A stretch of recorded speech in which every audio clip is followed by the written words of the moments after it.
Corruption நின்றுச்சுங்கிறாங்க. மறுபடியும் ஆரம்பிச்சிருக்கு, பார்த்துக்கிட்டு தான் இருக்கும். கரப்ஷன் முதலமைச்சர் விஜய் அவர்கள் கரப்ஷனுக்கு எதிராக இருப்பது உண்மைதான், அதையும் நாம் பார்க்கின்றோம். டெண்டர் பெரிய பெரிய டெண்டர்ல வாங்கல, பல அமைச்சர்கள் இப்பதான் வாங்க ஆரம்பிச்சிருக்கிறாங்க. அவங்கள ஓட்டுக்கு பணம் கொடுக்காம வந்துட்டாங்க. சில அமைச்சர்கள் சொல்றாங்க, எங்கிட்ட ஆடியோவே இருக்கு, அவங்கள ஓட்டுக்கு பணம் கொடுக்காம வந்துட்டாங்க. தம்பி, நாங்கெல்லாம் ஓட்டுக்கு பணம் கொடுத்து வந்தோம், ஒரு 2% கொடு தம்பி, 3% கொடு தம்பி, 4% கொடு.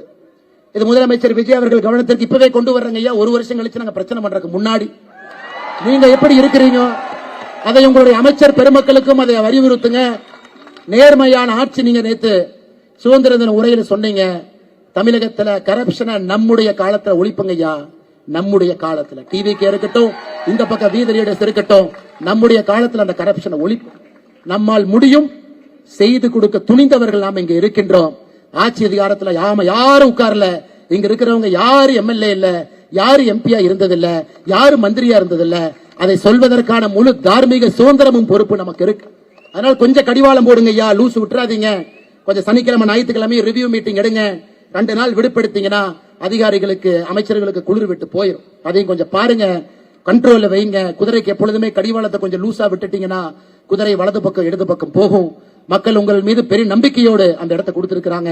நீங்கள் தவறு செய்தாமல் அதை கொண்டு செல்ல வேண்டும் என்கின்ற அன்பான வேண்டுகோளையும் கூட இந்த நேரத்தில் வீதிநடை அமைப்பு சார்பாக சொல்லுவது என்னுடைய கடமையாக நான் கருதுகின்றேன். அருமை சொந்தங்களே, இது மட்டும் இல்ல, நான் அரசியல் பேசலாங்க ஐயா. நம்ம அரசியல் பேசக்கூடாது, நீங்க வந்திருக்கோம். நம்ம சமுதாய பணியை மட்டும் செய்வோம், அடிப்படை மாற்றத்தை செய்வோம். ஏன்னா மேடையில் இருக்கக்கூடிய அக்கா அருள்செல்வி அவர்களை நான் சங்கடப்படுத்த விரும்பல. அவங்க எல்லா அரசியல் கட்சிக்கு பொதுவானவங்க. ஐயா விவேக் அவர்கள் எல்லா அரசியல் கட்சிக்கு பொதுவானவங்க, எல்லாருக்கும் பொதுவானவங்க. நம்ம அரசியல் கட்சி இல்ல, சமுதாய கட்சி. சமுதாயத்துக்காக பாடுபடக்கூடிய ஒரு கட்சி. மக்களோடு நாம் இருக்கின்றோம். ஆனால் தொண்டர்களுக்கு ஒரே ஒரு வேண்டுகோள் வைக்கிறேங்க ஐயா. ஐயா 73 நாள் பொறுப்பே இல்லாம ஒரு இயக்கம் இயங்குவது ரொம்ப கஷ்டங்க ஐயா, ரொம்ப கஷ்டம். 73 நாட்கள் பொறுப்பு இல்லாம லீடர்லெஸ் கிரௌடா எல்லோரும் லீடரா இருப்பது பெரிய பாக்கியம். அப்பனா எந்த அளவுக்கு நீங்க ஈகோவை உடைச்சு, எந்த அளவுக்கு நீங்கள் எல்லாம் ஒரு இயக்கத்தின் மீது நம்பிக்கை வைத்து ஒரு தொலைநோக்கு பார்வையோடு இங்க வந்திருக்கிறீங்க.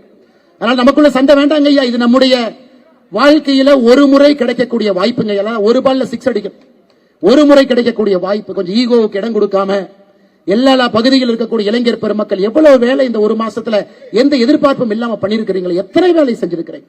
அதை தொடர்ந்து நாம் செய்வோம். நம்முடைய உழைப்புக்கு கிடைக்கக்கூடிய ஊதியம் என்னன்னு கேட்டீங்கன்னா வாக்கு என்று சொல்வதை விட மக்களுடைய புன்னகை தாங்க ஐயா முதல்ல கிடைக்கும். அது டிசம்பர் மாதத்திற்குள்ள நம்ம எல்லோருக்கும் அது கிடைக்கும். சொன்னபடி நாம் செய்வோம், எங்கேயும் நாம போக வேண்டாங்க ஐயா. இதுல மட்டும் நாம் கவனம் பண்ணுவோம்.